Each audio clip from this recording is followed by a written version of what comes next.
Max. O Max fez um cocô porque na ele cama. começou a passar mal do rango, da comida lá. Aí saiu, né? Aí ficou na cama. É, mas era mais um lance, tipo, pra deixar os caras lá. Sim, mas com 8 dias sem banho, eles nem notaram, né? Que tinha um cocô abaixo de uma mesa, não vai.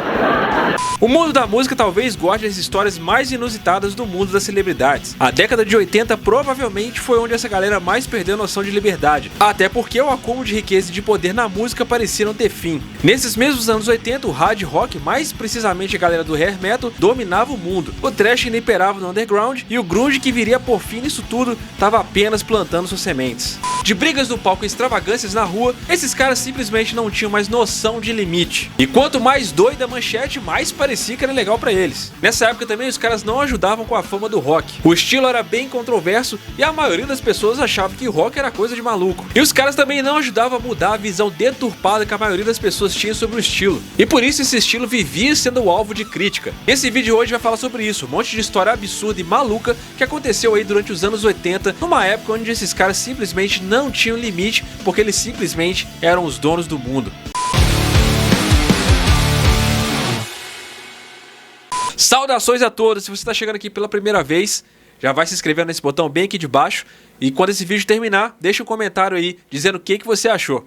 Como a gente sabe, o Motley Crue, que praticamente mora nesse canal, é uma fonte infinita de vídeo. Nos anos 80, eles tinham a reputação de ser uma das bandas mais abusadas no sentido de quebrar tudo em suas festinhas. As histórias fora do palco se tornaram lendas, e algumas vezes nojentas o bastante para afastar você da ideia de querer conviver com eles. Os membros Nick Six e Tommy Lee, uma vez supostamente fizeram uma aposta para ver quem poderia ficar mais tempo sem tomar banho. Isso é nojento, especialmente quando você considera que eles ainda pretendiam transar com o maior número possível de grupos durante esse período. Para vocês terem uma ideia do quanto que eles estavam fedendo, eles tentavam disfarçar o cheiro de suor depois das noites com as groups, indo até um restaurante para comprar burritos com ovos. Então eles esfregavam a comida nas partes íntimas e voltavam para casa.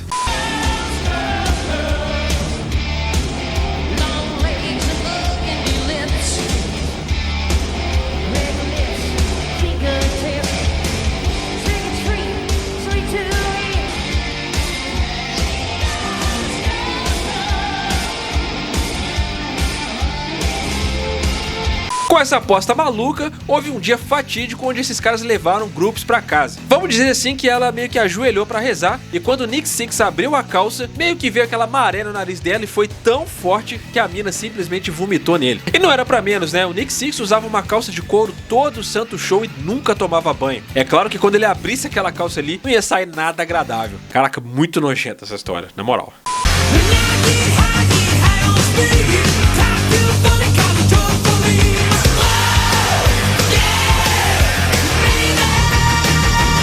Jim Morrison passou dessa pra melhor em 3 de julho de 1971 e entrou pro Clube dos 27. A ida dele foi bastante chocante, mas não aconteceu nos anos 80. Mas em compensação, essa foi uma década muito louca, e mesmo já quem não estava aqui com a gente não passava ileso. Jim foi enterrado em Paris, lugar onde ele passou seus últimos dias. Seu túmulo está localizado no mesmo lugar que o de Oscar Wilde, e acabou virando um lugar de peregrinação comum para quem é fã do The Doors. Em 1981, o artista croata conseguiu a aprovação do cemitério para colocar um busto de mármore de Jim Morrison em seu cemitério. 7 anos depois, por algum motivo desconhecido, alguém decidiu que seria uma boa ideia roubar o busto de lá.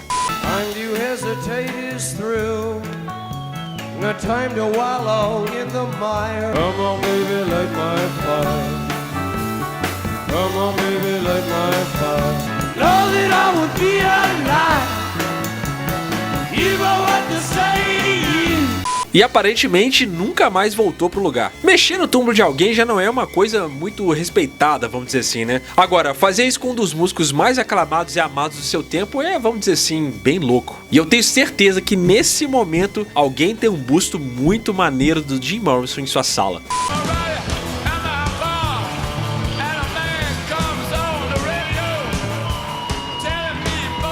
A gente precisa falar de Keith Richards. Toda vez que a gente escuta alguém dizer que a gente não pode seguir o mau exemplo dos rockstars porque pode acabar perdendo a vida, ele surge na conversa para provar o contrário. Se alguém tem o segredo da vida eterna, provavelmente é o guitarrista do Rolling Stones. Keith passou por coisas em sua vida que teriam sido trágicas para qualquer homem normal, mas ainda assim, ele tá aqui e tá bem. Visto que ele aparentemente é imortal, e por conta disso também inconsequente, por que alguém achou que podia subir no mesmo palco com esse ser imortal e ficar ao seu lado? Em 18 de dezembro de 1981, um fã invadiu o palco em um o show dos Rolling Stones na Virgínia. Percebendo que tinha um time melhor que o dos seguranças, Keith Richards resolveu o problema e ele mesmo manteve a segurança do palco. E como foi que ele fez isso? Usou sua guitarra para bater repetidamente no cara até que o perímetro do palco estivesse seguro. Fora que ficou bem badass, né? Você vê ali o guitarrista empunhando o seu instrumento para defender ali o seu espaço, sem falar que ele simplesmente não desafinou a guitarra e simplesmente voltou a tocar Satisfaction, como se nada tivesse acontecido. Se você precisa de mais alguma prova que o Keith Richards com certeza não é aqui da Terra, essa é uma delas. The only reason I did it because security was not there. They were 2 steps behind. I'm watching mixed bag. No, it's kind of an automatic, instinctive thing. You know, I could see security running up, but I know they're not. He's going to get to Mick or get to the center of the stage before any of them. And so what? I watched my man's back. You know, he didn't spend the night in jail. Imagine all the people. Imagine there's no countries and no religion too. O nome John Lennon já fala muito sobre ele mesmo e, na real, dispensa apresentações. O cara foi um Beatle e continua a ser um dos ícones culturais mais reconhecidos em todo o mundo, mesmo tantas décadas depois de seu assassinato em 1980. O cara que tirou a vida de John Lennon foi Mark David Chapman, um cara invejoso que não sabia lidar com suas próprias frustrações e dizia ter ciúmes do estilo de vida rico de John. Isso entre outras coisas. Ele conheceu John Lennon no dia 8 de dezembro e conseguiu com que ele autografasse uma cópia do álbum Double Fantasy. Mais tarde naquela noite, ele seguiu John e sua esposa Yoko Ono até o hotel antes de atirar nele 4 vezes. A notícia da morte do ex-Beatle rapidamente se espalhou pelo mundo, enquanto as pessoas em todos os lugares tentavam ligar com o fato de que esse cara que tinha sido um defensor tão ferrenho da paz havia encontrado um fim tão violento. I was standing there with the gun in my pocket. Knew you were going to shoot him? Absolutely. Okay. I left the hotel room. He walked past me. I took 5 steps toward the street, turned, withdrew my Charter Arms 38 and fired 5 shots into his back. I didn't even know if the bullets were going to work. And when they worked, I remember thinking, they're working. I was worried that the plane... Apesar da loucura, Mark Chapman nunca conseguiu apagar o legado de John Lennon. Essa que foi uma das figuras mais importantes da música em seu tempo. Esse é um dos maiores e mais trágicos acontecimentos da cultura pop mundial. Daria facilmente pra colocar esse acontecimento em primeiro lugar. Mas aí eu teria que terminar o vídeo numa bad vibe total e não vai ser legal, né? Life in peace. You may say, hey, I'm a dreamer.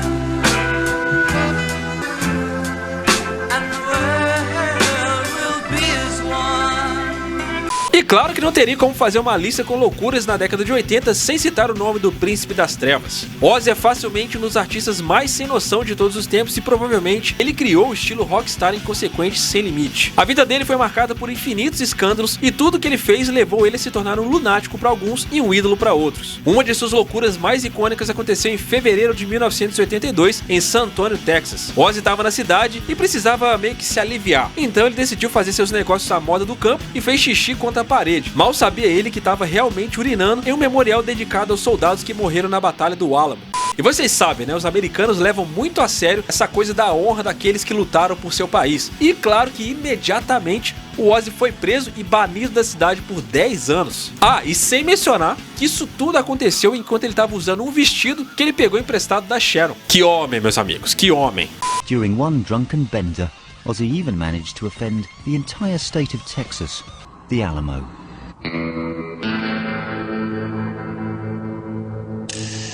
I was legless with a bottle of Courvoisier in my hand at 9 o'clock in the morning.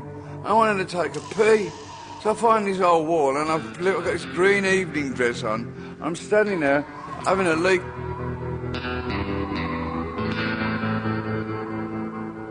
And I was dressed in one of my wife's green evening dresses, urinating up the fucking Alamo. Depois do lançamento de Beneath the Remains, o Sepultura fez uma turnê europeia abrindo pro Sodom. E pra eles aquilo foi incrível. Era a primeira tour internacional dos caras e eles não sabiam o que esperar. O Sodom era uma banda muito popular e os ingressos para a maioria dos shows sempre estavam esgotados. O único problema naquela tour foi o empresário do Sodom e o próprio Sodom, que não foram com a cara do Sepultura desde o início. O Max Cavalera achava que eles pensavam que o Sepultura era muito bom e que o Sodom encontraria dificuldades para superar eles na turnê. Os caras começaram a boicotar a banda. Eles cortavam a luz do Sepultura pela metade e diminuíam o volume do som deles. Chegavam até a ficar parados diante deles enquanto eles estavam tocando. Com isso, o Sepultura rapidamente decidiu que o cara cara era um babaca e que também era muito limpo. Max Cavalera percebeu que o manager deles tomava em média uns 3 banhos por dia e vestia sempre camisetas impecavelmente brancas. Então, pra sacanear, o Max decidiu ficar sem tomar banho. Ele pediu pra todo mundo aguentar as pontas porque ele ia perturbar o cara o máximo que pudesse. Depois da primeira semana, ele tava fedendo. Quando ele passava, o fedor era perceptível e o ar ficava impregnado.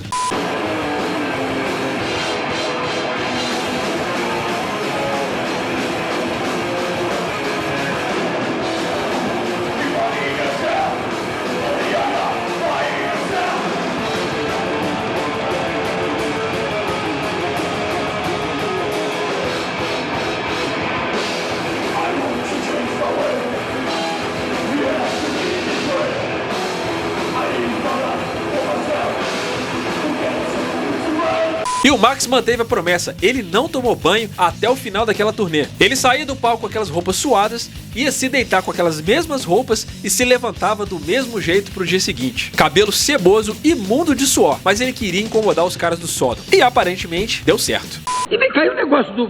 Vocês fizeram uma turnê na Alemanha que ficaram 8 dias sem tomar banho? Isso. Como é que é? Já tomaram? Na volta já tomaram? Já. Como é que é? A sua mãe fez assim lá. Como é que foi essa história? Não é, a banda que a gente tocou, que é uma banda alemã, os caras eram muito arrogantes. Então eles começaram a tesourar a gente em som, em luz, e começaram a maltratar a gente, falaram que não gostavam de sul-americano, não gostavam de preto. É, porque a turnê que a gente fez foi pra abrir a banda deles, né? Então eles se sentiam superiores. Então pra gente, tipo, agredir eles, né, a gente começou a fazer esse tipo de coisa, não tomava banho, jogava a roupa dos caras fora pelo ônibus, assim. Fechava um banheiro, a gente não podia dar uma mijada, né? A gente mijava no ônibus mesmo. Vocês faziam pipi dentro do ônibus Do mesmo? ônibus. Mas era só pra... O Cocô não chegou a pintar negócio de... Não, pintou também. Ele ali na cama. Quem? Valeu, Quem? Do Max. O Max fez um cocô porque na ele cama. começou a passar mal do rango, da comida lá. Aí saiu, né? Aí ficou na cama. É, mas era mais um lance, tipo, pra deixar os caras... Sim, mas com 8 dias sem banho, eles nem notaram, né? Que tinha um cocô abaixo do lamento, não vai... É, pelo fato de... O que a gente podia fazer? A gente não tinha som mesmo, não tinha jeito de arrumar mais luz. Matar os caras, não tinha jeito. É, não então... chegou pra partir pra briga, né? Pra discussão, assim. Foi em outros meios. Foi no banho mesmo. É, mas foi bem mais legal. Foi bem mais legal. Vai mexer com o brasileiro, maluco? O brasileiro não sabe brincar não, mano. A galera é sem limite. E a verdade é que os anos 80 foram só loucuras, muito porque a música naquela época era outra coisa. E tinha um glamour muito maior do que tinha hoje, que fazia com que esses caras simplesmente não tivessem limite sobre qualquer coisa na vida de ninguém. Então os caras conseguiam fazer essas peripécias aí que a gente falou. Isso daqui, meu amigo, é só a ponta do iceberg. Tem muito mais coisa que aconteceu. Mas isso, na minha opinião, eu espero que você tenha a sua. Você tá lembrando de alguma coisa que eu não lembrei? Deixa aí nos comentários pra quem sabe no próximo vídeo a gente falar por aqui. Beleza? Tamo juntão. Muito obrigado pela sua audiência. Até a próxima. Valeu!